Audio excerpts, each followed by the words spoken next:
Assalamualaikum warahmatullahi wabarakatuh. Ashama harka fuudhee qaqqaalii ilmaan Oromoo akkamitti nagaa fayyaa keessanii nageenyi kan koo kan jaalalaa fi kabaja heddumaa fi bakka jirtetti isiniif isin jira.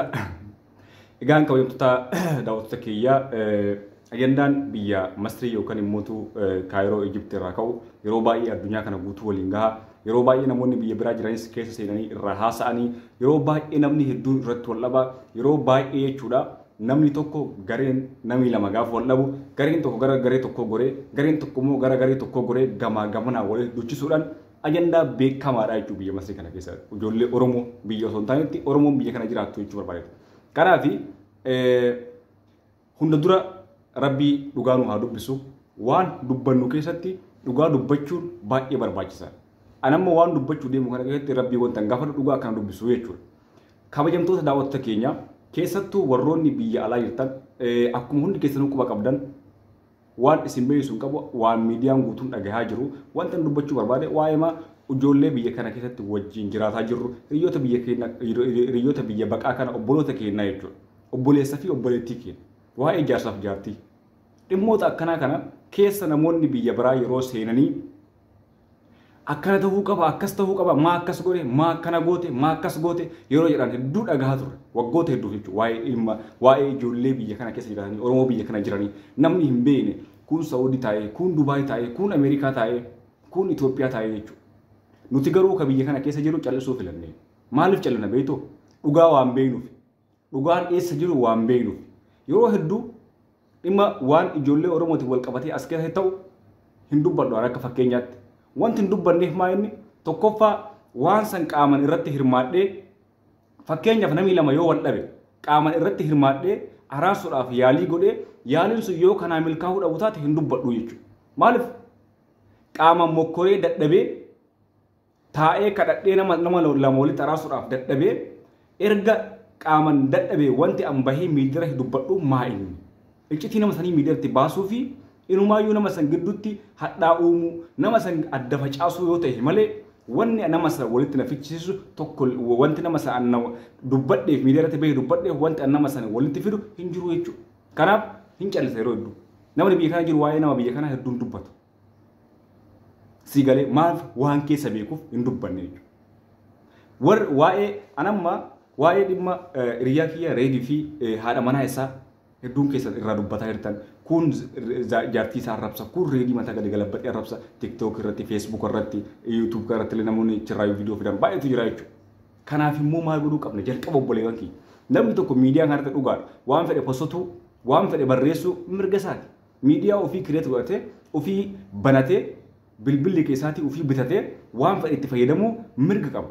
Garuu immoo gaafa waan wayii fayyadamu waan keessattuu waa'ee dhuunfaa jireenya dhuunfaa namaa keessattuu immoo waa'ee ijaarsaaf jaartii gaafa dubbatu si galee waa'ee ijaarsaaf jaartii gaafa poosti godhu gaafa viidiyoo dalagu of eeguu qaba of eeggannoo godhuu qaba of eeggannoo inni godhu tokkoffaa nama qofarraa osoo hin taanetti Rabbiin irraa of eeggannoo godhuu qaba waan dubbatu san keessatti Rabbi sodaachuu qaba jechuudha hojii hojjetu san keessatti Rabbi sodaachuu qaba haasawni kiyya kun nama ijaaramoo nama diiga waan jedhu laaluu qaba haasawni kiyya sun namoota dubbataa jiru kanaaf ni gargaaramoo hin miidha waan jedhu madaaluu qaba jechuudha. Kana eega madaalee booda itti dhaabbatee yaadee waan gaarii wayii fiduu danda'a jechuudha. Yoo garuu immoo waan wayii dhagayeef girr jedhee miidiyaa kana osoo itti fayyadamee mirga akkuma jedhe sana waan fedhe poosti godhuu mirga qaba. Mirga sana itti fayyadamee yoo ka poosti godhu taate osoo hin yaadin osoo dhugaa hin hubatin si galee osoo dhugaa hin hubatin yoo waan wayii fidee lafa kaa'e wanti suni miidhaa uumaa jechuudha. Namoota lamaan wal dhaban san daran wadda fageessa.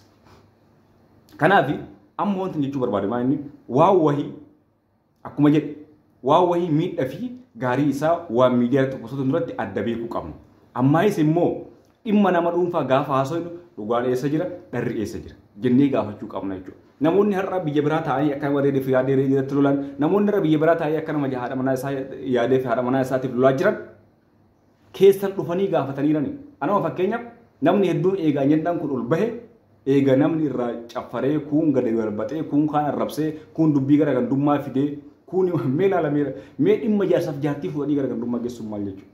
Dhimma nama lamaa gara gandaa geessu si galee kun gandummaa fidee maal jedhe maa walitti araarsee namni naan jedhe baay'eedha TikTok irratti naa barreesse maa walitti araarsee namni naan jedhe hedduudha.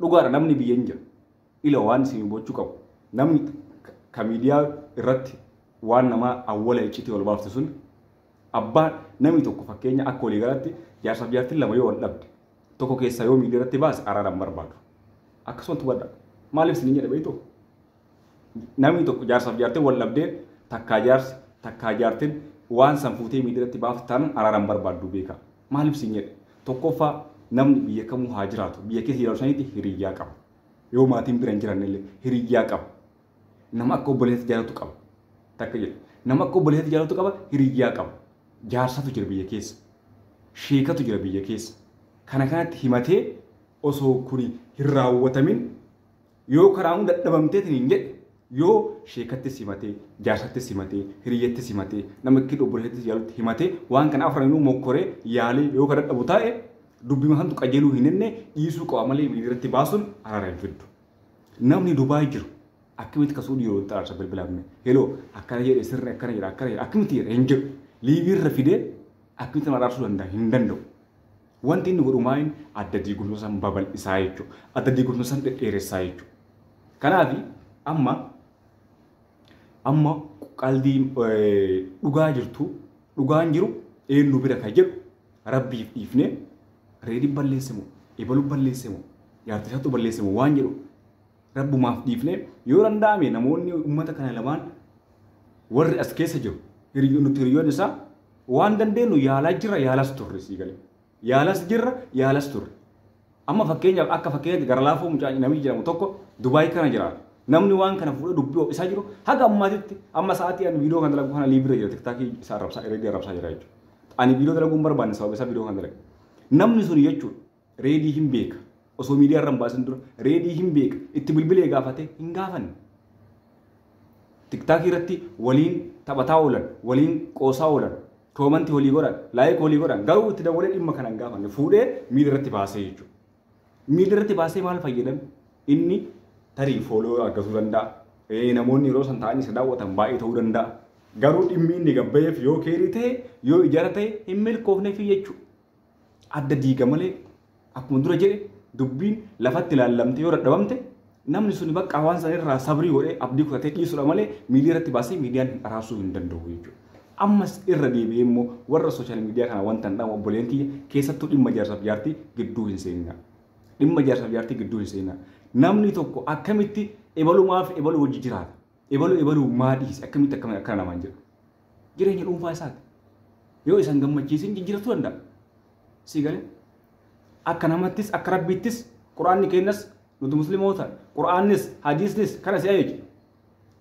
Jaarsaaf jaartiin gaafa waliin jiraattu yoo wal jaalatan waliin jiraatan yoo wal jibban immoo waliin ajjeesan gargar bahanii jechuudha. Si galee dheengadda gaafa taajuu shurrubbee jaartii isaa ajjeese maaf dhiisee biraa hin deemne maaf ajjeesee jettan. Gaafa mootuu namni biraa dhiisee deemu maaf dhiisee jettan. Abbaan dhimma fedheefuu haa dhiisu. Dhimma fedheefuu haa dhiisu. An dhimma isaa wal dhiisaniif hin beeku. Garuu immoo dhimma fedheefuu maaliif reediin kan yeroo dubbatu dhimma wal dhiisaniif hin dubbanne jechuudha. Nutis kanarraa wanti ni beeku jiru. Kanaaf abbaan dhimma fedheefuu wal haa dhiisu garuu ebalummaa dhiifte. Jireenya kana jiraatu hin ta'u. Situ naa jiraataa jireenya kiyya sin dhaggoowwan. Yeroo ammaa kana jechuudha maatiin keetuu abbaaf haati keetuu jireenya jaarsaaf jaartii gidduutti haga murteessan wahii qabu.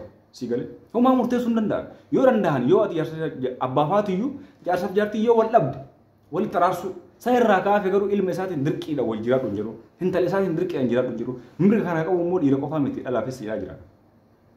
Si galee ani fakkeenyaaf sihii miidiyaa irratti si bada dhiisiti sihii miidiyaa irratti na beeku dhiisiti obboleessi kiyya dhufee bakka ani hin barbaanne yoo na dhaabe obboleettiin kiyya dhuftee bakka ani hin barbaanne yoo na dhaabde hin dhagahuu jechuudha. Jireenya dhuunfaa kiyyaati. Atis akkas godhe waan namaa gidduun seenin ebalumaaf ebaluu isa ana sii beekaa kana dhiisa. Ana sii beeka. Maa jira miidiyaa walitti dhufide malee dhalachuu kenna waliin bahin hedduun kenna. Namni irra hedduun jechuudha. TikTok, YouTube, Facebook, TikTok walumaa galatti miidiyaa hawaasummaa kanatti walitti dhufide malee dhalachuu kenna waliin bahin. Dubba nama dhalachuu keettoo osoo miidiyaan kun hin jiraanne waliin bahin akkamitti kaatee jireenya akkanaa jiraadhu jettaan. Akkamitti kaatee maaf akkana goote jettaan.